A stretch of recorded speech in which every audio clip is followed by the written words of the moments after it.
Hi guys, good morning. Today we are going to cover 11th October current affairs. जो mister उमार है वो Jammu and Kashmir के CM बनने वाले हैं। एंड जैसे ही ओथ सेरेमनी होगी उसके बारे में फिर अपन डिस्कशन कर लेंगे। India bid farewell to Tata, everyone is aware about it. उसके बाद protesters storm Durga Puja pandals, health of doctors on fast deteriorates. ये दुर्गा पंडाल में जो है वो प्रोटेस्टर्स स्टॉर्म्स दुर्गा पूजा मंदिर, health of doctors on fast deteriorates. जो वो फास्ट पे थे डॉक्टर्स, कुछ डॉक्टर्स, उनकी हेल्थ जो है वो गिर रही है। दिल्ली गवर्नमेंट ने अभी तक कोई ऑफिशियल इशू नहीं किया है ban on fire crackers. And information on CA beneficiary is not readily available, says ministry of housing and urban affairs. Han Kang ने नोबेल प्राइज विन किया है इन लिटरेचर। तो ये एक इम्पोर्टेंट न्यूज़ है। बाकी जो और फर्दर बेसिस पे इम्पोर्टेंट न्यूज़ है वो डिस्कशन करते हैं। सबसे पहले जो है इंडिया एशियन मीट के बारे में कल अपन ने डिस्कशन किया था कि एशियन की कब बैंकॉक डिक्लेरेशन से होता है, कितने मेंबर होते हैं, कब कैसा है, कौन से मीटिंग है, इंडिया किससे मिलने वाला है, क्या है। आज थोड़ा सा इसके कौन कौन से नेशन है वो डिस्कशन कर लेंगे। और अभी मोदी जी ने किसके कौन से मुद्दों पर डिस्कशन किया हुआ है। In a joint statement both sides affirm the importance of the maintaining and promoting peace, maritime safety, security, freedom of navigation and overflight and over other lawful uses of sea. Basically coastal area जो है, sea से related area या maritime safety and security के ऊपर major discussion हुआ है। Second major discussion जो हुआ है वो इंडिया जो है अपना डिजिटल पब्लिक इंफ्रास्ट्रक्चर और आधार एंड यूनिफाइड पेमेंट इंटरफेस, इन दो, आधार और यूपीआई जो डिजिटल पब्लिक इंफ्रास्ट्रक्चर है, आधार और यूपीआई, उन दोनों को एशियन कंट्रीज में इम्प्लीमेंट करने का सोच रहा है। अभी जो है लास्ट जो फाइनेंशियल ईयर्स 23 के अंदर इनका बिजनेस स्टॉक किया था वो $40 बिलियन के आसपास जो है इंडिया ने एक्सपोर्ट किया था। $80 बिलियन के आसपास इंडिया ने इंपोर्ट करवाया था एशियन कंट्रीज के अंदर। तो उसमें अपन ट्रेड डेफिसिट में है कभी। तो अब सर्विसेज प्रोवाइड करके ये सोच रहे हैं कि भाई हम थोड़ा सा ट्रेड डेफिसिट को कम कर पाए। 2010 में इनके साथ एफटीए हो गया था। एफटीए के बाद भी हमारा जो है इंपोर्ट जो है वो ज्यादा हो गया था, बट एक्सपोर्ट जो है वो बहुत कम हुआ था। उसके बाद तब भी हम मतलब लगभग जितना ट्रेड होता है उस ट्रेड का 50% ट्रेड डेफिसिट में रहते हैं। तो इसमें जो है मोदी जी ने दो ये चीजें रखी है कि हम ये सर्विसेज प्रोवाइड करवा सकते हैं एशियन कंट्रीज को। उसके बाद जो सारे डिस्कशन हुए थे, फ्रीडम ऑफ नेविगेशन और flight in the release in the region and the other lawful uses in the seas, majorly ये सी से रिलेटेड डिस्कशंस हुए हैं। एंड फिर जो 10 मेंबर कंट्रीज है वो उनके नेम क्या है वो देख लेंगे। अभी फिलीपीन और चाइना के अंदर जो टेंशन है उसके बारे में मेजर डिस्कशन हुआ। और म्यांमार के अंदर जो एथनिक ग्रुप्स है वो बैटल कर रहे हैं मिलिट्री से, इन दोनों के ऊपर डिस्कशन किया है, जो कल भी हमने डिस्कशन किया था। और साथ में मोदी जी जो है जापान के नई प्राइम मिनिस्टर जो इसीबा है, शिगेरू इसीबा, उनसे भी मिले, इंफ्रास्ट्रक्चर, कनेक्टिविटी और डिफेंस से रिलेटेड डिस्कशन किए। एशियान में आप इसको याद करने को ऐसे भी याद कर सकते हो, TLC MVP MBBS करके, एंड देन इंडोनेशिया बचेगा TLCI MVP and MBBS। TLC से बनेगा Thailand, Laos, Cambodia. Then MI से बनेगा इंडोनेशिया, देन MVP से बनेगा Myanmar, Vietnam and Philippine. Then MBBS से बनेगा Malaysia, Brunei and Singapore. So ये ऐसे इस ट्रिक से आप याद कर सकते हो एशिया नेशंस को, एशियान के सारे साउथ ईस्ट एशियन नेशंस जो है। या फिर आप ज्योग्राफिकली भी आप कर सकते हो कि इंडिया से आता था Myanmar, then Vietnam, then Laos. Just give me a second.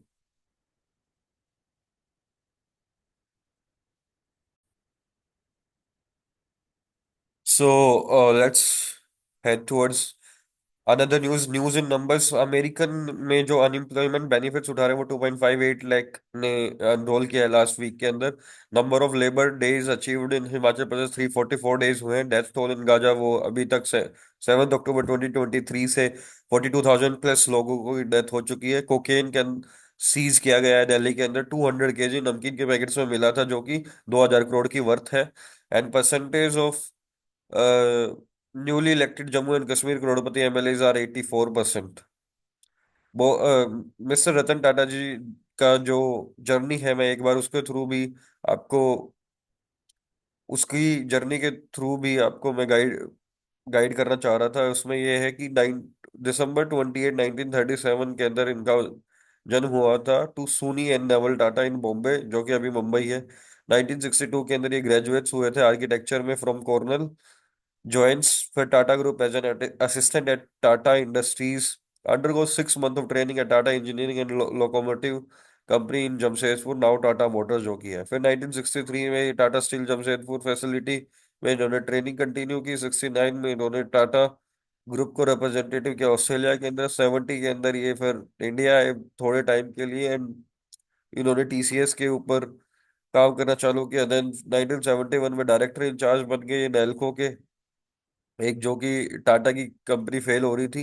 उसके बाद 1974 में उन्होंने टाटा सन्स का बोर्ड ज्वाइन कर लिया था as a group of Tata directors. 1975 में completes the advanced management program at Harvard Business School. 1981 में वो अपॉइंट हुए थे टाटा इंडस्ट्रीज के chairman, focusing on promoting high business technology. फिर 83 में स्ट्रेटेजिक प्लान डेवलप किया। फिर 89 86 से 89 में चेयरमैन ऑफ एयर इंडिया भी रहे। 1991 में जेआरडी डाटा को सक्सीड किया और chairman of Tata Sons and chairman of Tata Trust बने। फिर 1991 में restructuring of Tata group in the context of India's economic liberalisation में किया। 2000 में global expansion of Tata group with की एक्विजिशन, जो कल डिस्कशन भी किया था, टेटली कोर्स और जगुआर लैंड रोवर। 2008 में टाटा नैनो भी किया और लो कॉस्ट कार प्रोजेक्ट जो था, और पद्म विभूषण जो सेकंड हाईएस्ट सिविलियन अवार्ड है भारत रत्न के लिए भी इनको महाराष्ट्र ने पुट किया है request to the ministry of home affairs. दिसंबर 2012 में ये 50 साल पूरे करने के बाद रिटायर हो गए थे, बट 2017 में 16 में ये इंटरिम चेयरमैन है, और 86 में 2024 9 अक्टूबर 86 की एज में मुंबई हॉस्पिटल में पास हो गया। जो इनके दो इंपॉर्टेंट कोट है वो है, none can destroy iron but its own rust can, likewise none can destroy a person but their own mindset can। Second quote है, if you want to walk fast then walk alone, but if you want to walk far then walk together. तो ये दोनों अपने को inspire करते रहेंगे, ये दोनों कोट्स। उसके बाद कीव के अंदर डेथ टोल जो है वो 8 हो गया है। आज उज्बेकिस्तान को एक्सेप्ट किया है, उसकी उज्बेकिस्तान ने अफगानिस्तान के एम्बेसडर को। हरिकेन मिल्टन आया जिसने बिलियंस ऑफ को बिना पावर के और बिलियंस का नुकसान किया है, और 10 किल्ड हो चुके हैं। क्रेमलिन रिजेक्ट, ये एक फेक न्यूज थी। तो hurricane Milton leaves billions without power signal से एयर ट्रैफिक। आपको पता है 2022 में हरिकेन याद आया था। हरिकेन जो है अक्टूबर से नवंबर के सीजन के अंदर यूएस के अंदर आता है। विली विली ऑस्ट्रेलिया में बोलते हैं, अपने यहाँ पे साइक्लोन बोलते हैं। टाइफून जापान की तरफ बोलते हैं। तो अभी यूएस के अंदर मिल्टन आया जिससे बिलियंस, लगभग 3 बिलियन के आसपास जो है इलेक्ट्रिसिटी चली गई। और उसके बाद ये प्रेडिक्टर्स ने बोला है कि हरिकेन रियान जो काफी डिवास्टेटिंग था 2022 में आया था, उससे उससे कम इंटेंसिटी का ही है। बट इसमें ओवरऑल अभी तक 60 बिलियन से $75 बिलियन का एस्टिमेट किया है कि जिससे इतना लॉस हो चुका है। One of my customer is also belongs to this area and he is also not able to communicate with us at this distance. अब जो नोवेलिस्ट का मिला है हैन कैंग को, वो 2024 का नोबेल मिला है medicine, physics, chemistry and after that literature. Literature में फर्स्ट बार जो है साउथ कोरिया से किसी को मिला है, वो है मिस हैन कैंग। ये 18th वुमन है in the history of Nobel in literature. ये 53 ईयर्स ओल्ड है। 1.1 मिलियन करोना, जो कि $1.1 बिलियन होता है, उसमें जो है ये इनकी लिटरेरी जर्नी थी। इन्होंने डेब्यू किया था 1995 में with short story collection love of Yeosu. उसके बाद Man of Booker international prize for fiction of her novel the vegetarian in 2016 के अंदर इनको इंटरनेशनल प्राइज फॉर फिक्शन मिला था। Then her focus on historical trauma explored the human ex through a 1980 massacre civilian by military and in we do not part, her latest novel due to be publish in English in 2021 conveys the power of the तो इनको जो है, main इनका जो massacre है, उन्होंने बोला था कि पास्ट हैवी करता है प्रेजेंट की कंपैरिजन में। तो उसमें जो इनकी पोइटिक है, जो इनका सीक्वेंस है, जो इनका सोचने का तरीका है, जो इसको देखने का तरीका है चीजों को, उन सारी चीजें इसको देख के, जो इनका लिटरेचर था, love of USA, love of, जिसके लिए इन्होंने वेजिटेरियन है जो ह्यूमन एक्स था, ह्यूमन एक्स के लिए इनको नोबेल प्राइज अवार्ड किया गया। मिस्टर राफेल नडाल जो है टेनिस के लेजेंड है, उन्होंने भी रिटायरमेंट घोषित कर दिया अभी 38 की एज में। ये अभी अपना लास्ट डेविस कप खेलेंगे नवंबर में, उसके बाद वो फाइनली रिटायर हो जाएंगे। इन्होंने लगभग 2 ऑस्ट्रेलियन ओपन जीते हैं, फ्रेंच 14 फ्रेंच ओपन जीते हैं, Wimbledon 2 and US open 4। Most win at a single slam 112 है फ्रेंच ओपन में नडाल की, इससे ज्यादा किसी की भी नहीं है। फिर सबने अपना अपना सल्यूट किया है कि इसको रोजर फेडरर ने, नोवाक जोकोविच ने, कार्ल्स मायो ने और अरियाना सबलंका ने। इसमें इन्होंने जो है 14 फ्रेंच ओपन टाइटल्स है, यही मेन इनकी हाइलाइट्स थी। उसके बाद आपको पता है कि अभी चेन्नई में एयर शो देखने गए थे लोग, तो चेन्नई में एयर शो के टाइम पे लोगों की डेथ हो गई थी। तो उसका एक साइंटिफिक रीजन बताया कि व्हेन डिहाइड्रेशन इंक्रीजेस, तो होता क्या है कि सोडियम कंसंट्रेशन बॉडी के अंदर बढ़ जाती है, जिससे हाइपर नेट्रेमिया हो जाता है, और वो ब्रेन हेमरेज की सिचुएशन को कर देता है। वाई डेथ अकस, और डेथ क्यों पहुंच जाती है वो, बेसिकली क्या होता है जब डिहाइड्रेशन होता है, डिजीनेस और थ्रोबिंग, जो अभी करंट सिचुएशन थी 43% को ट्रीट किया गया था, उसमें dizziness and throbbing headache were the most common complaint. चक्कर आना और थ्रोबिंग हेडेक होना, ये दो चीजें थी। और ओल्डर पर्सन्स के ऊपर ज्यादा इम्पेक्ट होता है। तो मेन क्या होता है डब्ल्यूएचओ के हिसाब से, जो अमाउंट ऑफ हीट स्टोर होती है बॉडी के अंदर, वो determined by combination of 2 factors. पहला तो inability to eliminate internally generated heat from metabolic processes due to environmental health stress, मतलब जो हम, हमारी बॉडी अंदर हीट जनरेट करती है उसको पास नहीं करते, उससे एक इम्पैक्ट होता है, सच एज हाई टेम्परेचर हो, हाई ह्यूमिडिटी हो, इन्वायरमेंटल हेल्थ स्ट्रेस, बाहर हाई है तो वो रिलीज ही नहीं कर पाती। एंड सेकंड जो है, क्लोथ क्रिएट कर देता है बैरियर को टू हीट लॉस करने में या एक्सटर्नल हीट गेन करने में from the environment. The body inability to regulate internal temperature and eliminate heat gain in such condition increases the risk of heat exhaustion and heat stroke. तो जो दो factors हैं, जो हमारी इंटरनल इनएबिलिटी होती है बॉडी की, वो सेकेंडली जो क्लोथिंग है जो हीट गेन करता है बाहर के एक्सपोजर से, इन दोनों के बेसिस पे हमारा जो रेगुलेशन ऑफ टेम्परेचर है वो डिपेंड करता है कि हीट स्ट्रोक हम कितना झेल पाते हैं, कितना नहीं।